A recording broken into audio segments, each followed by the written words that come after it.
Hi friends, ಎಲ್ರಿಗೂ ನಮಸ್ಕಾರ. Welcome back to my YouTube channel. ನಾನು ನಿಮ್ಮ ಜ್ಯೋತಿ. ಫ್ಯಾಮಿಲಿ ಸಮೇತ ತುಂಬ ವರ್ಷಗಳಾದಮೇಲೆ ಈ ದೇವಸ್ಥಾನಕ್ಕೆ ಹೋಗ್ತಾ ಇದ್ದೀವಿ. ಬನ್ನಿ ಹೋಗೋಣ.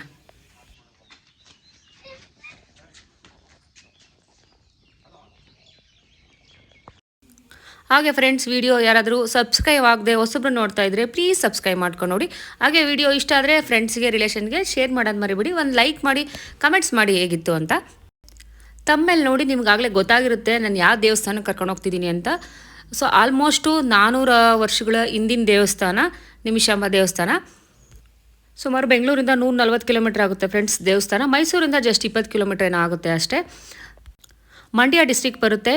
ಶ್ರೀರಂಗಪಟ್ಟಣ ತಾಲೂಕು ಗಂಜಾಮ್ ಅನ್ನೋ ಊರಲ್ಲಿ ನಿಮಿಷಾಂಬ ದೇವಸ್ಥಾನ ಇರೋದು. ಸೊ ಬನ್ನಿ, ನಾವು ಹೋಗ್ತಾ ಇದ್ದೀವಿ. ನಿಮ್ಮ ಹತ್ರನೂ ನಾನು ಈ ವಿಡಿಯೋ ಶೇರ್ ಮಾಡ್ಕೊತಾ ಇದ್ದೀನಿ. ಸೊ ನಿಮಿಷಾಂಬ ದೇವಸ್ಥಾನ ಓಪನಿಂಗು ಬೆಳಗ್ಗೆ 6 ಗಂಟೆಯಿಂದ ಮಧ್ಯಾಹ್ನ 1 ಗಂಟೆವರೆಗೂ ಇರುತ್ತೆ. ಮತ್ತು ಸಂಜೆ 4 ಗಂಟೆಯಿಂದ 8:30ವರೆಗೂ ಇರುತ್ತೆ. ಅಮಾವಾಸ್ಯೆ, ಪೌರ್ಣಮಿ ಮತ್ತು ವಿಶೇಷ ದಿವಸಗಳು, ಹಬ್ಬ ಹರಿದಿನ ಅಂತಂದರೆ ಫುಲ್ ಡೇ ತೆಗೆದಿರುತ್ತೆ. ನಾವು ಪೌರ್ಣಮಿ ದಿವಸ ಹೋಗ್ತಾ ಇದ್ದೀವಿ. ಬಟ್ ನಮಗೆ ಗೊತ್ತಿರಲಿಲ್ಲ ಪೌರ್ಣಮಿ ಅಂತ, ಕೋಇನ್ಸಿಡೆಂಟ್ ಪೌರ್ಣಮಿ ದಿವಸನೇ ಹೋಗ್ತಾ ಇದ್ದೀವಿ. ಸೊ ನಾನು ಮನೆಯಿಂದಲೇ ಇಡ್ಲಿ ಮಾಡ್ಕೊಂಡು ತೊಗೊಂಡೋಗಿದ್ದೆ. ಸೊ ಆನ್ ದಿ ವೇ ತಿನ್ಕೊಳ್ಳೋಣ ಅಂತ ಹೇಳ್ಬಿಟ್ಟು ನಿಲ್ಲಿಸಿ ತಿಂತಾ ಇದ್ದೀವಿ.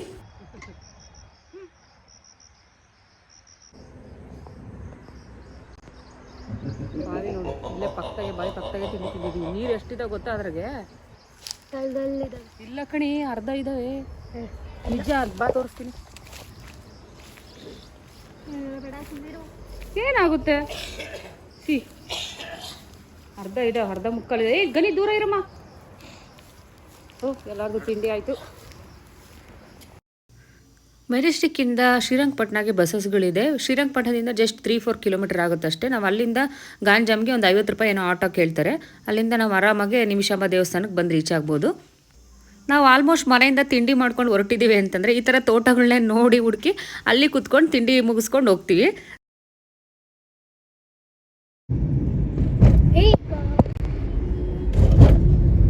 ಇಲ್ಲೇ ಸ್ನಾನಕ್ಕೆ ಇದೆ ನಿಮಿಷಾಂಬ ಎಲ್ಲ ಐತಲ್ಲ. ಫೈನಲಿ ನಿಮಿಷಾಂಬ ದೇವಸ್ಥಾನಕ್ಕೆ ಬಂದಾಯಿತು. ಮನೆಯವ್ರು ಕಾರ್ ಪಾರ್ಕ್ ಮಾಡ್ತಾ ಇದ್ದಾರೆ.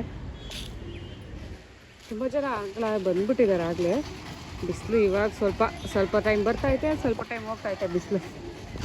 ನೀರು, ಮಳೆ ಇನ್ನೂ ಇವಾಗ ಸ್ಟಾರ್ಟ್ ಅಲ್ವಾ, ಸೊ ಹಾಗಾಗಿ ಜಾಸ್ತಿ ನೀರಿಲ್ಲ. ಸ್ವಲ್ಪ ನೀರು ಹರಿತಾ ಇದ್ದಾವೆ, ಸ್ವಲ್ಪ ನಿಂತಿದ್ದಾವೆ.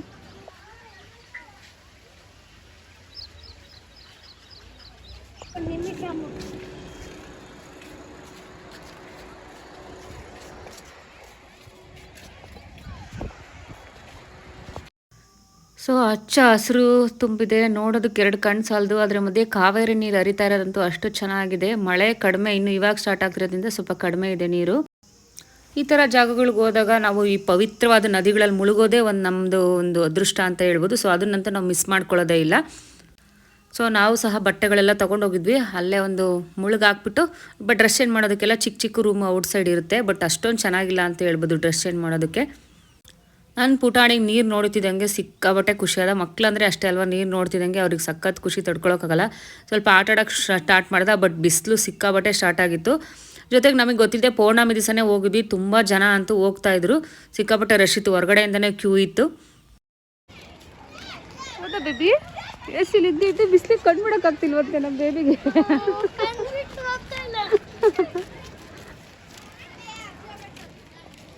ಹ್ಞೂ, ಚಪ್ಪಲಿ ಬಿಟ್ಟು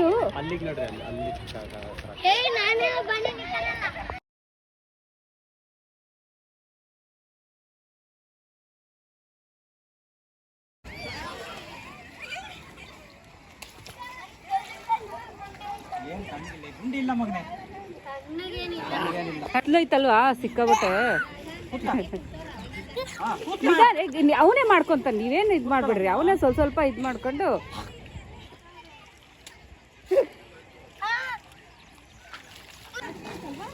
ಇಲ್ಲ ಕಣ, ಪಾಚಿ ಅಲ್ಲ ಅದು. ಪಾಚಿ ಅಲ್ಲ ಅದು, ಹೋಗೋ. ಕಾವೇರಿ ನೀರು ಅಥವಾ ನಾವು ಯಾವುದೇ ನದಿಗಳಿಗೆ ಹೋಗಲಿ, ಒಂದು ಪವಿತ್ರ ಸ್ನಾನ, ನಾವು ಒಂದು ನೆಗೆಟಿವಿಟಿ ಹೋಗಿ ಪಾಸಿಟಿವಿಟಿ ಬರಲಿ ಅನ್ನೋದಕ್ಕೋಸ್ಕರ ನಾವು ಸ್ನಾನ ಮಾಡ್ತೀವಿ. ಸ್ನಾನ ಅಂದ ತಕ್ಷಣ ಅಲ್ಲಿರೋರು ಕೆಲವರು ಇರ್ತಾರೆ, ಅಲ್ಲೇ ಹಲ್ಲುಜ್ಜೋದು, ಸೋಪ್ ಹಚ್ಚಿ ಚೆನ್ನಾಗಿ ಉಜ್ತಾ ಇರ್ತಾರೆ. ಮನೇಲೇ ದೇವಸ್ಥಾನಕ್ಕೆ ಹೋಗ್ತೀವಿ ಅಂದ ತಕ್ಷಣ ಮಾಡ್ಕೊಂಡು ಬಂದಿರ್ತಾರೆ ಅಲ್ವಾ. ಸೊ ನಾವು ಜಸ್ಟ್ ನೀರಲ್ಲಿ ಮುಳುಗಿದ್ರೆ ಸಾಕಾಗುತ್ತೆ.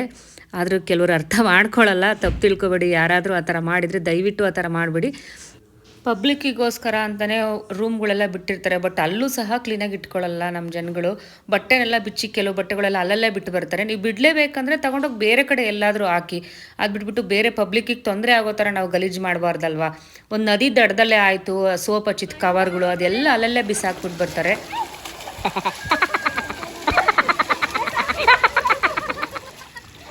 ಬಿಸಿಲು ಬಿಸಿಲು ಬಿಸಿಲು ಮಧ್ಯಾಹ್ನ ಎಷ್ಟು 12:45 ಆಗ್ತೈತೆ. ವಿಪರೀತ ಬಿಸಿಲೈತೆ.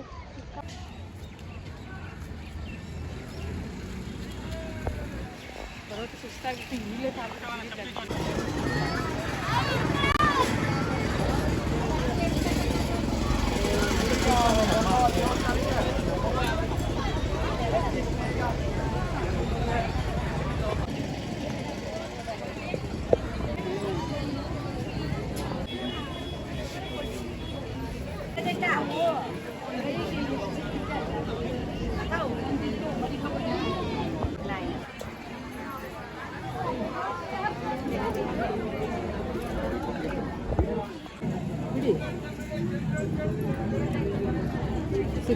3 ಜನಕ್ಕೆ ಸ್ಪೆಷಲ್ ದರ್ಶನ ಅಲ್ಲಣ್ಣ.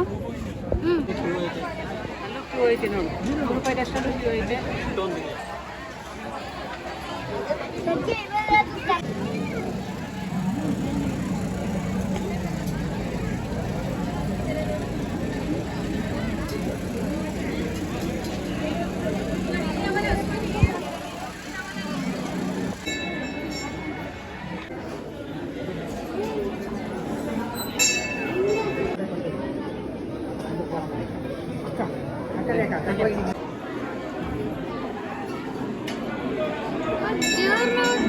ಹೋದ್ರೆ ಇನ್ನೂ ರಶ್ ಆಗುತ್ತೆ. ಖಾಲಿ ಆಗುತ್ತಾನೆ. ಅಲ್ಲಿ ಎಷ್ಟೊಂದು ರಶ್. ಹುಷಾರು, ಬಿದ್ದೀಯಾ?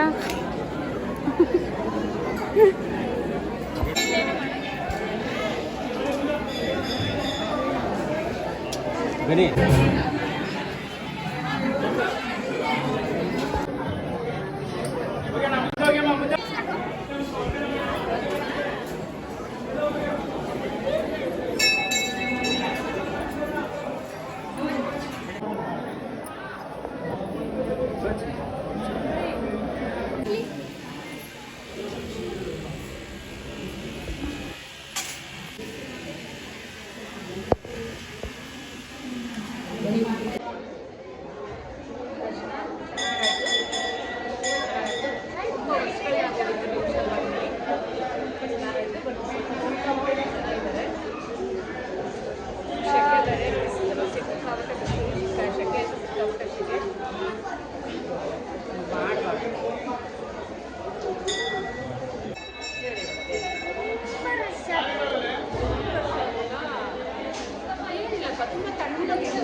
ಇನ್ನೊಂದು ವಿಷಯ ನನಗೂ ಸಹ ಗೊತ್ತಿರಲಿಲ್ಲ, ಇಲ್ಲಿಗೆ ಹೋದ್ಮೇಲೆ ಗೊತ್ತಾಗಿದ್ದು.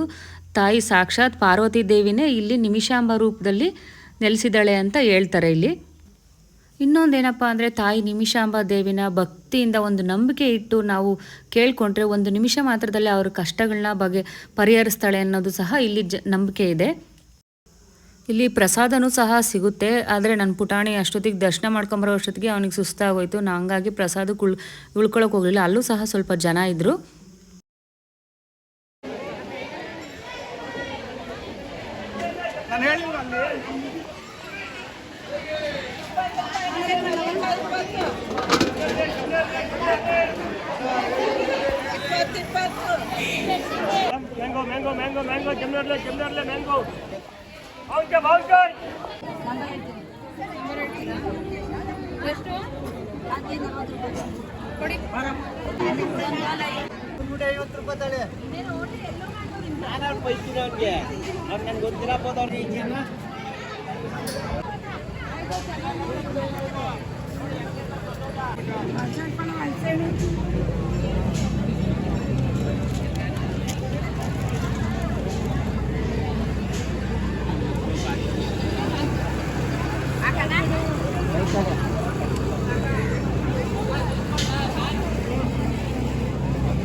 ಚೆನ್ನಾಗೈತೆ ದರ್ಶನ.